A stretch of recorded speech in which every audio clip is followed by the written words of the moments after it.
तो बच्चों आज हम आपको 11th chemistry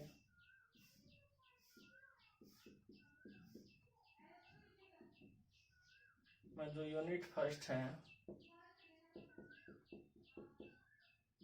some basic concept of chemistry ये शुरू करने जा रहे हैं। 11th chemistry unit first some basic concept of chemistry. तो ये यूनिट शुरू होगी बच्चों आपकी पहली।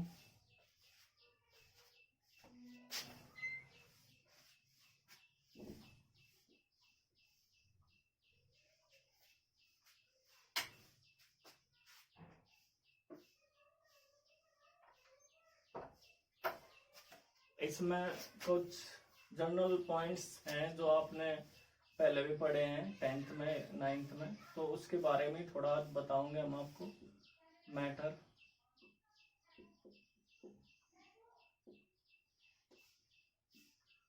को क्लासिफाई किया जा फिजिकल क्लासिफिकेशन,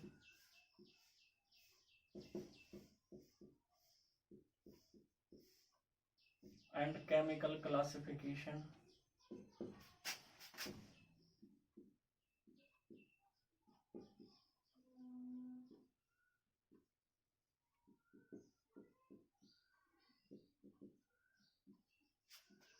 फिजिकल क्लासिफिकेशन में सॉलिड्स, लिक्विड्स और गैस आती हैं बच्चों, जबकि केमिकल क्लासिफिकेशन में प्योर सब्सटेंस,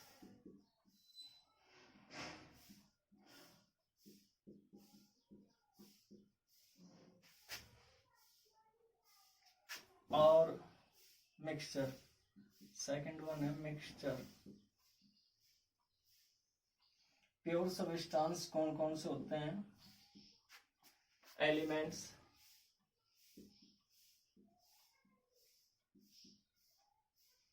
और कंपाउंड्स।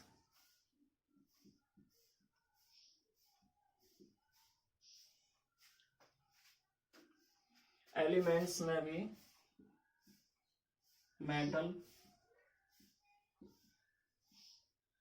नॉन मेटल,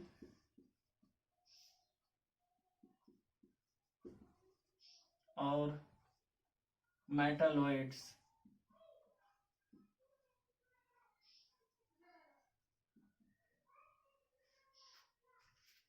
कंपाउंड्स भी बच्चों 2 टाइप्स के होते हैं, ऑर्गेनिक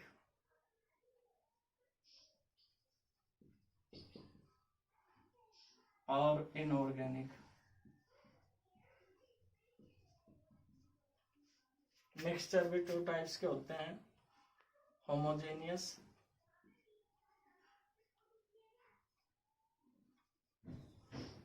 हेट्रोजेनियस।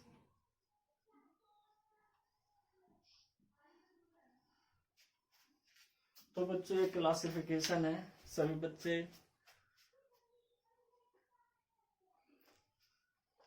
इसका स्क्रीनशॉट ले लें, फिर इनके बारे में हम आपको थोड़ा थोड़ा बता देंगे। मैटर क्या है, फिजिकल क्लासिफिकेशन क्या है, chemical, pure substance, mixtures, elements, metal, non metal और मेटलॉइड्स, इनके बारे में आप देख लो। जैसे मैटर ही है, मैटर क्या होता है पहले थोड़ा सा देख लो सबके बारे में। मैटर क्या है? मैटर कोई भी चीज, पदार्थ इसे हिंदी में कहा जा, कोई भी चीज जो होगी, कोई भी चीज जो होगी, जैसे मरकरी है, लिक्विड वाटर है, कोई भी है जो स्थान घेरती है, यानी जो स्पेस ऑक्यूपाई करेगी और जिसमें मास होगा, वो ये क्या कहलाओगी? मैटर कहलाओगी। और कुछ ऐसी भी चीजें हैं जिसे हम 5 इंद्रियों द्वारा महसूस कर सकते हैं। अब इसमें फिजिकल क्लासिफिकेशन है, फिजिकल में सॉलिड, लिक्विड, गैसेस। सॉलिड क्या है? आपको पता है जो सॉलिड होती है उसमें उसकी डेफिनेट शेप और डेफिनेट वॉल्यूम होगा। जितनी, जैसे आप मरकरी ले लो, मेटल ले लो, ठीक है, लिक्विड्स हैं जैसे मिल्क है, वाटर वगैरह, गैस, हाइड्रोजन, नाइट्रोजन, इसमें क्या होगा, इसमें डेफिनेट वॉल्यूम होगा, शेप डिफरेंट होगी, इसके वॉल्यूम और शेप दोनों ही डिफरेंट होती हैं।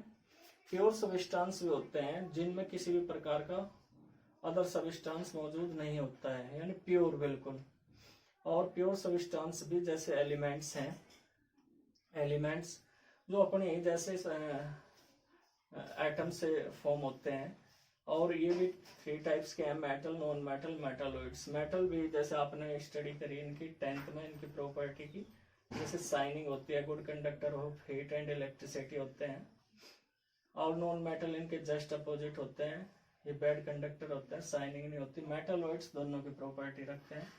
कंपाउंड्स क्या है, जैसे कंपाउंड्स में क्या होता है, डेफिनेट प्रोपोर्शन होता है एलिमेंट्स का या फिर एटम्स का, और ये ऑर्गेनिक होंगे, ये कार्बन और हाइड्रोजन से मिलकर बने रहे खाली, और ये जितने भी 118 एलिमेंट्स हैं उनमें किसी से भी बनाए जा सकें।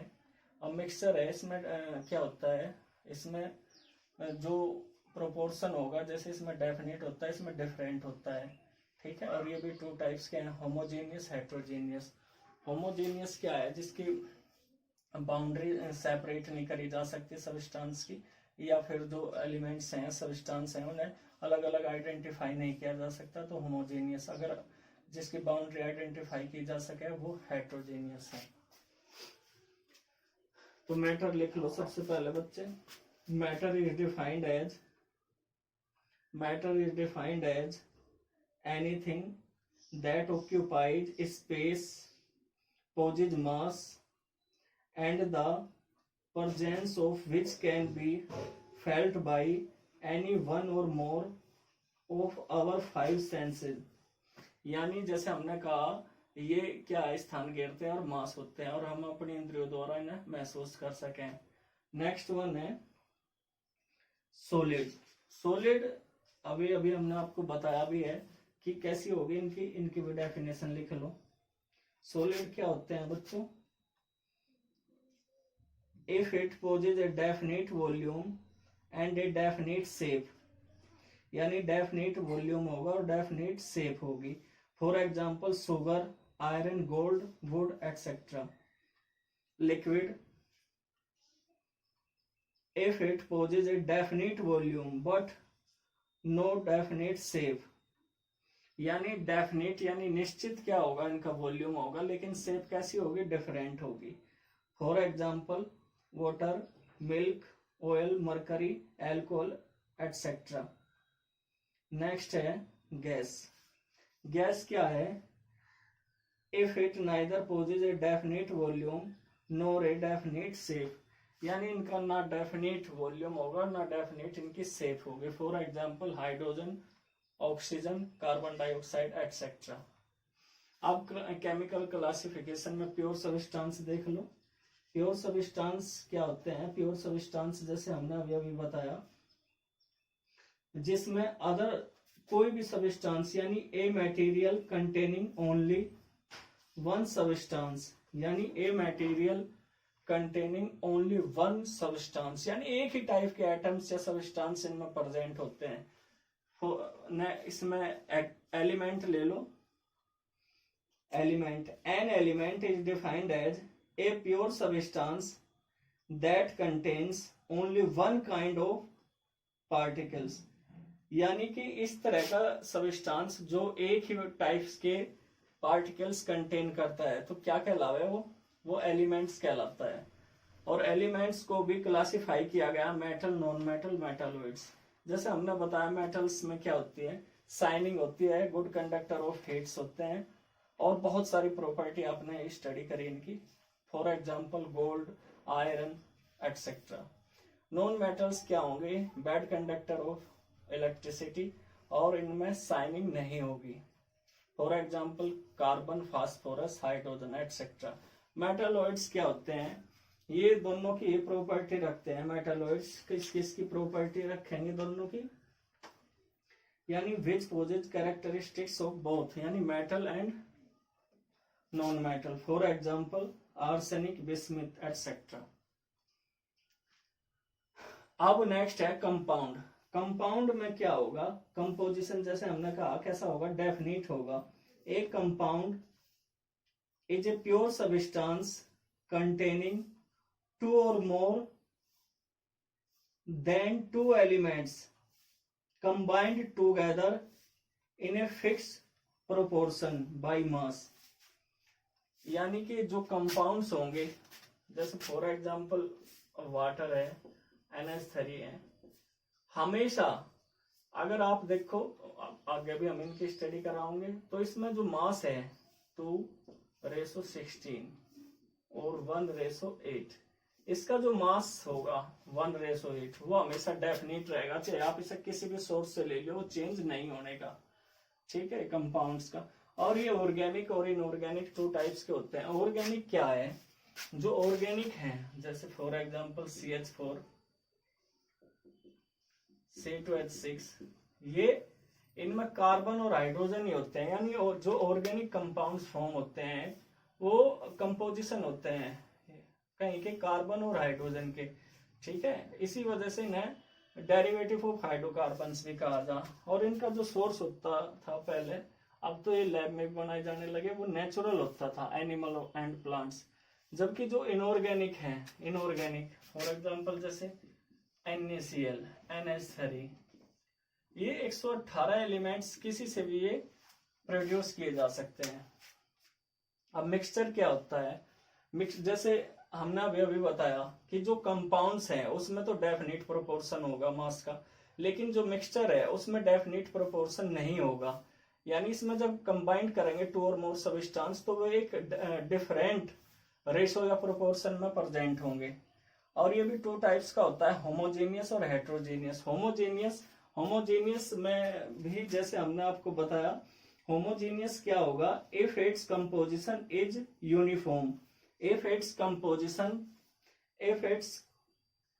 Composition is uniform through out. यानी कि अगर इसका कंपोजिशन क्या है, यूनिफॉर्म, यानी समान रहता है हमेशा, तो वो क्या कहलाओगा, होमोजेनियस। जैसे ब्रास है, यानी जितने भी एलोय होते हैं वे इसके एग्जाम्पल है, ब्रास वगैरह, ब्राउनजी। या फिर आप देख लो वाटर, H2O+, अगर आप NaCl यानी कॉमन साल्ट मिक्स कर दो, तो आप उस पानी के अंदर बता नहीं सकते कि इसमें नमक कहाँ है और पानी वाटर कहाँ है, अलग नहीं आप इन्हें कर सकते। शुगर मिला लो चाहे इसमें, एयर देख लो आप, होमोजेनियस मिक्सचर होता है। हेट्रोजेनियस में क्या होगा, इनका जो कंपोजिशन होगा वो यूनिफॉर्म नहीं होगा। ठीक है, थ्रू आउट, यानी इनका जो कंपोजिशन है वो यूनिफॉर्म नहीं होता, इनकी बाउंड्री आइडेंटिफाई नहीं की जा सकती, इनकी बाउंड्री सेपरेट आइडेंटिफाई की जा सके। फॉर एग्जांपल जैसे आप देखो, सैंड यानी रेत मिला दो, अगर वाटर में रेत मिला दोगे तो वो रेत अलग दिखाई देगी। या फिर ऑयल और वाटर का अगर मिक्सचर आप बनाओ तो वो कैसा होगा, या मिल्क भी हेट्रोजेनियस होता है। तो ये सारे अभी आप स्क्रीनशॉट ले लो और देख लो।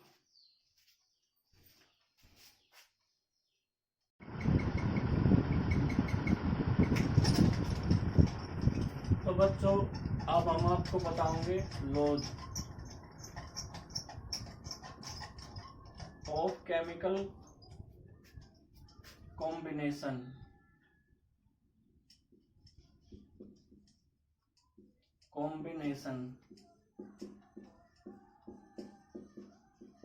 इसके 5 लॉज हैं, कौन कौन से हैं, एक बार नाम लिख दो मैं उनका। फर्स्ट है लॉ ऑफ कंजर्वेशन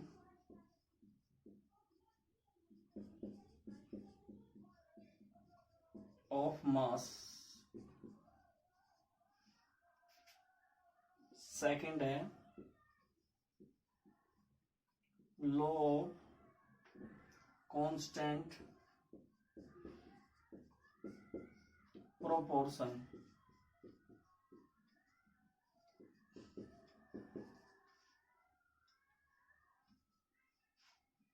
थर्ड है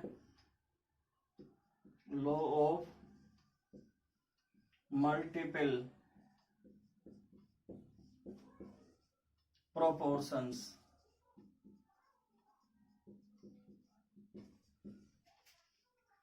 फोर्थ है लॉ ऑफ रेसिप्रोकल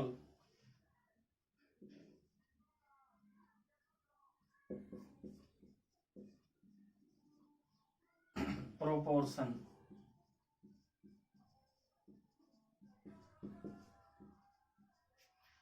और फिफ्थ है गे लू socks law.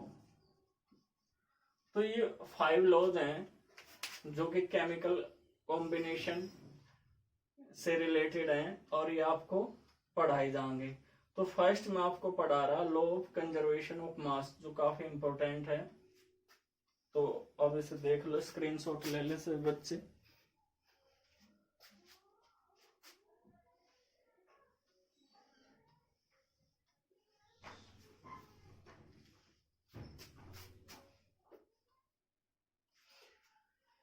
Law of conservation of मास जो कि दिया गया था किसके द्वारा,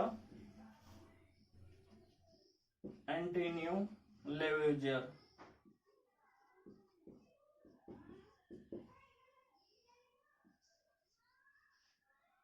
और इन्हें क्या कहा जा, फादर ऑफ केमिस्ट्री 1789 में दिया गया था। और इन्हें कहा जा फादर ऑफ केमिस्ट्री,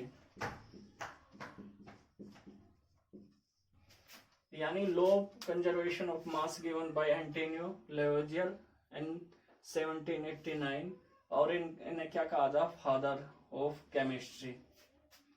नोट कर लें सभी बच्चे।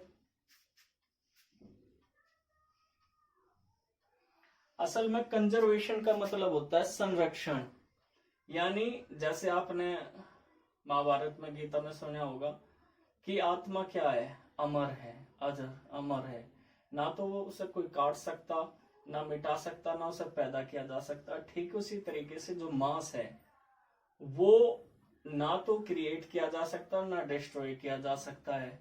यानी जो मास ऑफ रिएक्टेंट है या सम ऑफ मास ऑफ रिएक्टेंट वो इक्वल होगा मास ऑफ प्रोडक्ट के।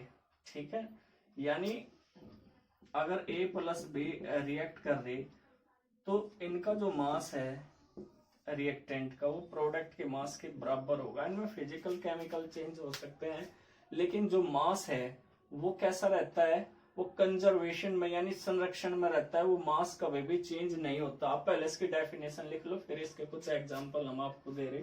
लिखो, in all physical and chemical change the total mass of the reactant is equal to that of the product। अब आप इसके एग्जाम्पल ले लो। फॉर एग्जाम्पल जैसे कार्बन है प्लस ऑक्सीजन, कार्बन सॉलिड है, एक गैस आपस में रिएक्ट कर रहे, CO2 बना रहे, गैसियस स्टेट में चेंज होगी। कार्बन का जो मास है वो कितना है, 12 ग्राम। इसका कितना होता है, एक ऑक्सीजन का 16, तो 32 हो गया। टोटल कितना हो गया, सम अगर हम इसका पूछ लगे 44 ग्राम। अब आप इसका देखो, कार्बन का 12 है और यहाँ पे कितना हो गया 32, और इसका भी सम क्या हो गया 44 ग्राम। आप ये देखो स्टेट चेंज होगी, कार्बन सॉलिड है, लेकिन अगर जो इन्होंने प्रोडक्ट फॉर्म किया CO2 वो गैसियस फॉर्म में है। तो यही चीज किसने कही, कंजर्वेशन ऑफ मास में, कि जो मास है टोटल वो अनचेंज रहेगा, उसमें कोई भी चेंज नहीं होगा। इनकी फिजिकल और केमिकल प्रॉपर्टी चेंज हो सकती है, लेकिन जो टोटल मास है, टोटल मास में कोई भी चेंज नहीं होगा। तो ये क्या है, कंजर्वेशन, यानी mass of reactant is equal to mass of product. एक और आप एग्जांपल ले लो, कैल्शियम कार्बोनेट को जब हीट किया जा तो calcium oxide plus CO2 form करता है। कैल्शियम 40, मास होता है 12, और एक ऑक्सीजन का कितना 16 है, तो कितना होगा 3 का 48, तो टोटल कितना हो गया इसका 100 ग्राम। और ये सॉलिड स्टेट में है, ये भी सॉलिड में है और ये गैसियस स्टेट में है। अब आप इधर देखो, कैल्शियम 40 है, ऑक्सीजन कितना 16, तो टोटल कितना हो गया इसका 56, और ये कितना हो गया अभी बताया था 44, तो ये 44 ग्राम, टोटल कितना हो गया 100 ग्राम। तो आप देख रहे कैल्शियम कार्बोनेट को अगर हम हीट करते हैं और 100 ग्राम इसका मास था, तो टूटने के बाद, डिकम्पोजिशन होने के बाद, थर्मल डिकम्पोजिशन होने के बाद भी इसका मास कितना रहेगा 100 ग्राम। तो लॉ ऑफ कंजर्वेशन ऑफ मास क्या कहता है कि जो टोटल मास है वो चेंज नहीं होता। केमिकल और फिजिकल प्रॉपर्टी चेंज हो सकती है, लेकिन जो टोटल मास है वो कभी भी डिस्ट्रॉय या क्रिएट नहीं किया जा सकता। ठीक है बच्चों, स्क्रीनशॉट ले लें। अब सेकंड है लॉ ऑफ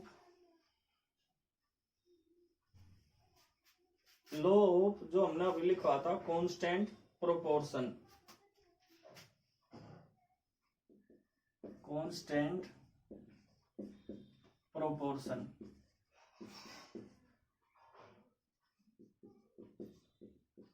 ये प्राउस्ट ने दिया था, given by Proust 17। Law of constant proportion या फिर डेफिनिट प्रोपोर्शन भी हम इसे कह सकते हैं। इसमें क्या है, इसमें प्राउस्ट क्या कहते हैं कि कोई भी कंपाउंड है, H2O है, CO2 है, NH3, कोई भी कंपाउंड है दुनिया में, आप उसे किसी भी सोर्स से ले लो। जैसे वाटर है, आप देखते होंगे रिवर से भी, सी समुद्र से भी, रेन बारिश कहीं से भी ले लो, टैप वाटर नली से, आप कहीं से भी ले लो। ये कह रहा कि जो कॉम्बिनेशन होगा हाइड्रोजन के 2 एटम्स और ऑक्सीजन का 1 एटम प्रेजेंट होगा, और इसका जो मास रेशो होगा वो भी डेफिनिट होगा। कितना होगा 2:16। ठीक है, यानी कि ये क्या कह रहा कि जो मास रेशो है वो भी हमेशा क्या रहेगा डेफिनिट। चाहे हम कंपाउंड को किसी भी तरीके से किसी भी मेथड से प्रोड्यूस करें, लेकिन जो इनका टोटल जो मास रहता है, मास रेशो रहता है, वो कांस्टेंट रहेगा। जैसे वाटर, आप कार्बन डाइऑक्साइड भी बहुत सारे मेथड से बनते हुए देखते हो, अमोनिया भी आप बहुत सारे मेथड से बना सको, लेकिन इसमें जो रेशो रहेगा एटम का वो कैसा रहेगा डेफिनिट रहेगा। तो आप इसे लिख लो एक बार। A chemical compound is always found to be made up of the same elements combined together in the same fixed proportion by mass। तो जैसे हमने आपको बताया कि वाटर है, एग्जाम्पल ले लो इसके पहले ही, जैसे फॉर एग्जाम्पल जैसे वाटर ही है, आपने बहुत सारे इसे प्रोसेस से प्रोड्यूस करा, जैसे सी से, रेन से, या फिर कुएं से भी निकाल लिया, कहीं से भी ले लिया, लेकिन इसमें जो एटम्स या फिर एलिमेंट्स है वो हाइड्रोजन ही रहेंगे। तो ये नहीं कि आपने कहीं दूसरी जगह से ले लिया तो इसमें हाइड्रोजन 3 हो गए, ऑक्सीजन 1 ही रही, नहीं, हमेशा यही रेशो रहेगा। मास रेशो जो इसके अंदर है वो डेफिनिट यही रहेगा, ये कभी चेंज नहीं होने का, चाहे आप इस कंपाउंड को किसी भी सोर्स से प्रोड्यूस कर लियो, बना लियो चाहे। इसी तरीके से आप कार्बन का कितना होता है मास 12, और ऑक्सीजन का कितना होता है 32। तो आप ये देखो, अगर 4 3 12, 3:8, तो कार्बन डाइऑक्साइड को आप अलग अलग मेथड का मतलब ये है कि जैसे अभी हमने बताया था आपको, कार्बन प्लस O2 CO2, या calcium carbonate, calcium oxide plus CO2, आप बहुत सारे मेथड से कार्बन डाइऑक्साइड प्रोड्यूस कर सको, लेकिन हर जगह जो उसमें कार्बन का 1 एटम और ऑक्सीजन के 2 एटम, यानी 1 एटम कार्बन और 2 एटम ऑक्सीजन के प्रेजेंट होते हैं, और ये कभी चेंज नहीं होने की। ये नहीं कि अलग अलग मेथड से आप इसे प्रोड्यूस कर रहे तो इसमें रेशो भी चेंज हो गया, नहीं, हमेशा जो इसके अंदर रेशो होगा वो डेफिनिट होगा, और वो कभी भी चेंज नहीं होने का, वो फिक्स होगा। और जब एटम फिक्स है तो उनका मास भी कैसा होगा, मास रेशो भी कैसा होगा, फिक्स होगा। तो इसे भी आप स्क्रीनशॉट ले लें। अब नेक्स्ट है, ये सेकंड था, अब थर्ड है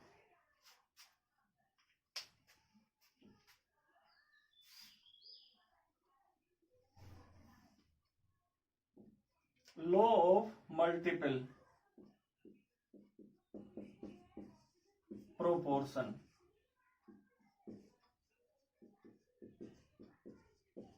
और ये डाल्टन ने दिया था, जिन्होंने फर्स्ट एटॉमिक मॉडल दिया, जो आपको आगे बताया जाएगा चलकर। और ये 1804 में दिया था, 1804 में। तो law of multiple proportion given by John Dalton in 1804। तो इन्होंने क्या दिया, मल्टीपल प्रोपोर्शन। यानी कि इनका कहने का मतलब क्या था कि जैसे आप देख लो, कार्बन और ऑक्सीजन है, कितने एटम है, 2 एटम है। ये कह रहा कि आपस में कंबाइन करके कितने मैक्सिमम कंपाउंड फॉर्म कर सके। जैसे ये आपस में रिएक्ट करके 2 मैक्सिमम कंपाउंड फॉर्म कर सकते हैं।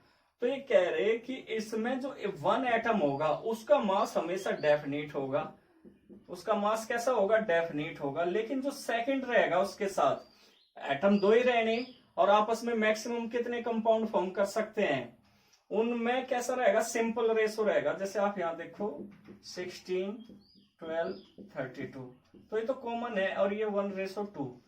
तो ये कह रहे कि अगर मैक्सिमम या मिनिमम कितने एलिमेंट होने चाहिए इसमें, 2 एलिमेंट यानी कार्बन ऑक्सीजन आपस में रिएक्ट करके मैक्सिमम कितने कंपाउंड फॉर्म कर सकते हैं। जैसे ये कार्बन मोनोऑक्साइड और कार्बन डाइऑक्साइड फॉर्म कर रहे, तो ये कह रहे इसमें जो एक एटम होगा उसका जो मास होगा, एटॉमिक मास होगा, वो हमेशा डेफिनिट होगा। और उस डेफिनिट मास के साथ जो दूसरा एटम है, अदर एटम है, उसका मास एक सिंपल रेशो में प्रेजेंट होगा। जैसे आपने देखा 1:2, यानी ऑक्सीजन का मास कार्बन के मास के साथ, कार्बन का जो कि एक डेफिनिट मास है, एक सिंपल रेशो में प्रेजेंट है। तो यही है बच्चों लॉ ऑफ मल्टीपल प्रोपोर्शन जो डाल्टन ने दिया था। अब आप इसे नोट कर लो। When 2 elements combine to form 2 or more chemical compounds, then the masses of one of the elements which combine with a fixed mass of the other bear a simple ratio to one another। यानी कि जब एक element ये और एक ये, यानी maximum कितने एलिमेंट होंगे, 2, आपस में रिएक्ट करेंगे, एक का मास हमेशा डेफिनेट होना और दूसरे का डिफरेंट होना, और जो डिफरेंट मास है वो उसके साथ कैसा होगा, सिंपल रेशो में होगा। तो आप इसका एग्जांपल एक तो यही ले लो दोबारा से, कार्बन और ऑक्सीजन हमने 2 लिए, ये आपस में रिएक्ट करके मैक्सिमम कितने कंपाउंड फॉर्म कर रहे, 2। तो इसमें जो कार्बन है उसका 12 होगा, एटॉमिक मास इसका 16 होगा, इसमें 12, 32 होगा। तो आप ये देख रहे हैं इसमें जो कार्बन मोनोऑक्साइड है वो कार्बन डाइऑक्साइड के साथ एक सिंपल रेशो में क्या होगी, प्रेजेंट होगी। कार्बन मोनोऑक्साइड कार्बन डाइऑक्साइड के साथ क्या रहेगी, सिंपल रेशो में। तो आप इसे नोट कर लो, जैसे 16 1 है और ये 2 है, तो ये क्या होगा 1:2, जो कि एक सिंपल रेशो है। अभी हम आपको एक एग्जांपल और लेके बता रहे, जैसे नाइट्रोजन है, नाइट्रोजन और ऑक्सीजन ये मैक्सिमम 5 कंपाउंड फॉर्म कर सकते हैं, N2, NO, N2O3, NO2 और N2O5। तो आप ये देख रहे कि इसमें क्या है, इसमें जो नाइट्रोजन है उसमें हर जगह नाइट्रोजन का एटॉमिक मास कितना होगा, 1 का कितना होता है 14, और इसमें एटम कितने हैं 2, तो 28, और ऑक्सीजन का कितना है 16। यहाँ पर कितना है नाइट्रोजन का 14 और इसका 16 और 2 की मल्टीप्लाई है, तो 28:32, 28:48। 28 64 28 80। ये देखो नाइट्रोजन और ऑक्सीजन आपस में रिएक्ट करके मैक्सिमम 5 कंपाउंड फॉर्म कर सकते हैं, और उन 5 कंपाउंड्स के अंदर भी नाइट्रोजन जो है वो कैसे फिक्स मास में है, यानी इसका जो मास है वो 28 है, 28 है, जबकि जो ऑक्सीजन है वो इसके डेफिनिट मास के साथ एक सिंपल रेशो में है। देखो 16 यानी 16 दूनी 32 48 चौके 64 पंजे 80, यानी 1:1 2 3 4 5। तो ये क्या है बच्चों, एक सिंपल रेशो है। तो इसके पांचों कंपाउंड जो होंगे वो एक सिंपल रेशो में होंगे। मैं फिर से बता रहा, इसमें जो एटम्स आपको लेने हैं वो 2 लेने हैं सिर्फ, और ये मैक्सिमम आपस में रिएक्ट करके कितने मैक्सिमम कंपाउंड फॉर्म कर सकें। और इस कंपाउंड में एक एटम ऐसा होगा जिसका डेफिनिट मास होगा, और दूसरा वो होगा जिसका डिफरेंट मास होगा। तो डिफरेंट मास डेफिनिट मास के साथ एक सिंपल रेशो में होगा। ठीक है बच्चों।